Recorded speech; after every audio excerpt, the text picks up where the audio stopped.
ایک گاؤں میں ایک بدھو رہتا تھا۔ اس کے والدین نہیں ہیں۔ بدھو کے اندر کوئی چالاکی نہ ہونے کی وجہ سے سب اس کو بدھو کہتے ہیں۔ بدھو گاؤں کے باہر ریلوے اسٹیشن پر چائے کی ایک دکان پر کام کرتا ہے۔ بدھو صبح اٹھا اور چائے کی دکان پر صفائی کرنے لگا۔ تبھی دکان کے مالک وہاں آئے اور پوچھا، اسلم نہیں آیا کیا؟ بدھو کہنے لگا، نہیں مالک۔ تو مالک کہنے لگا، آج دکان کے سامان کا انتظام کیسے کریں گے؟ وہ خاص چائے پتی تو وہی ملتی ہے جہاں 3 راستے ملتے ہیں اور وہ صرف اسلم ہی جانتا ہے۔ بدھو کہنے لگا، مالک ان راستوں پر کوئی اور کیوں نہیں جا سکتا؟ مالک کہنے لگا، ارے تو پاگل ہے کیا؟ اس گاؤں کے صرف 3 ہی راستے ہیں، جس میں پہلا راستہ ندی سے ہو کر جاتا ہے، دوسرا راستہ کانٹوں سے بھرا ہے اور تیسرا راستہ آگ کے انگاروں سے بھرا ہوا ہے۔ پھر اسلم آگ میں جلتا کیوں نہیں ہے؟ بدھو مالک سے پوچھنے لگا۔ تو اس کے مالک نے جواب دیا، تو سچ میں بدھو ہی ہے۔ ارے بیوقوف، اسلم پہلے راستے سے ندی پار کر کے جاتا ہے، باقی 2 راستے تو اس کی پہنچ سے باہر ہیں۔ مالک کہنے لگا، چلو اب میں چلتا ہوں، جب اسلم آئے تو مجھے بلا لینا۔ مالک بدھو کو ذمہ داری دے کر چلا گیا۔ بدھو چائے بنانے لگا اور ریلوے اسٹیشن سے اترنے والے لوگوں کو چائے بیچنے لگا۔ تبھی اسلم بھی آ گیا اور بدھو دوڑ کر اپنے مالک کو بلا لایا۔ مالک بدھو کو کہنے لگا، اسلم ہمارا شیر ہے، اسے چائے پلاؤ۔ بدھو نے اسلم کو چائے دی۔ اسلم کہنے لگا، کہیے صاحب کتنا مال لانا ہے؟ مالک کہنے لگا، کاروبار بڑھیا چل رہا ہے، دور دور سے لوگ چائے پینے آتے ہیں یہاں۔ اسلم کہنے لگا، کیا یہ آسان بات ہے؟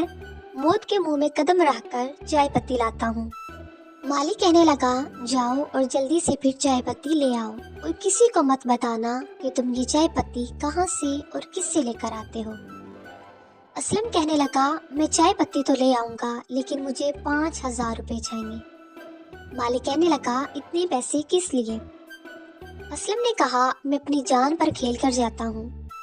مالک کہنے لگا، لیکن اتنے پیسے تو میں پورے مہینے میں بھی نہیں کما پاتا۔ اسلم نے جواب دیا، اگر آپ کو اپنا کاروبار چلانا ہے تو پیسے تو دینے پڑیں گے، ورنہ میں جا رہا ہوں۔ مالک کہنے لگا، چاہے میرا کاروبار چلے یا نہ چلے، میں اتنے پیسے نہیں دے سکتا۔ اسلم کہنے لگا، تو پھر میں جا رہا ہوں۔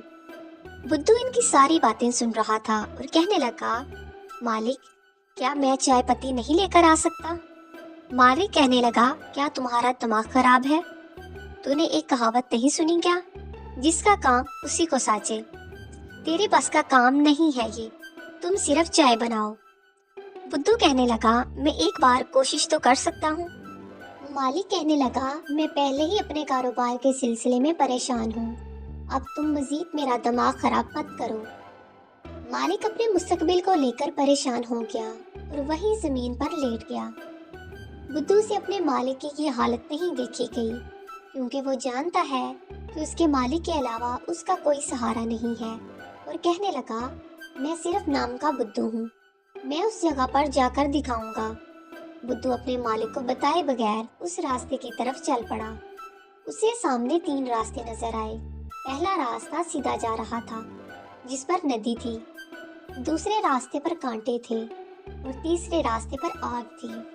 بدھو کہنے لگا، میں کیسے جاؤں گا اندر؟ لیکن مجھے جانا ہوگا، کیونکہ وہ اپنے مالک کی ایسی حالت نہیں دیکھ سکتا۔ بدھو ندی میں قدم رکھتا ہے تو وہ محسوس کرتا ہے کہ جیسے ندی کے نیچے کوئی راستہ ہے۔ اس نے آنکھیں کھول لی تو ندی کے اوپر ایک راستہ بن گیا۔ وہ بہت خوش ہوا اور آسانی سے ندی پار کر لی۔ جب وہ چائے پتی لے کر واپس آتا ہے تو وہ راستہ بول پڑتا ہے۔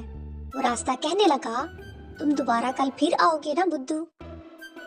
بدھو کہنے لگا، تم کون ہو؟ راستے نے جواب دیا، میں ایک جادوئی راستہ ہوں، میں نے تمہارے اوپر رحم کر کے تمہاری مدد کی ہے، اب تم روز یہاں آ سکتے ہو۔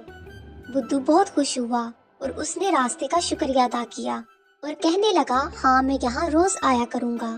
بدھو خوشی خوشی دکان کی طرف چل پڑا۔ بدھو اپنے مالک کو بتائے بغیر دکان سے گیا تھا، اس لیے مالک بہت غصے میں تھا اور اس کا بے صبری سے آنے کا انتظار کر رہا تھا۔ ابھی اس کی نظر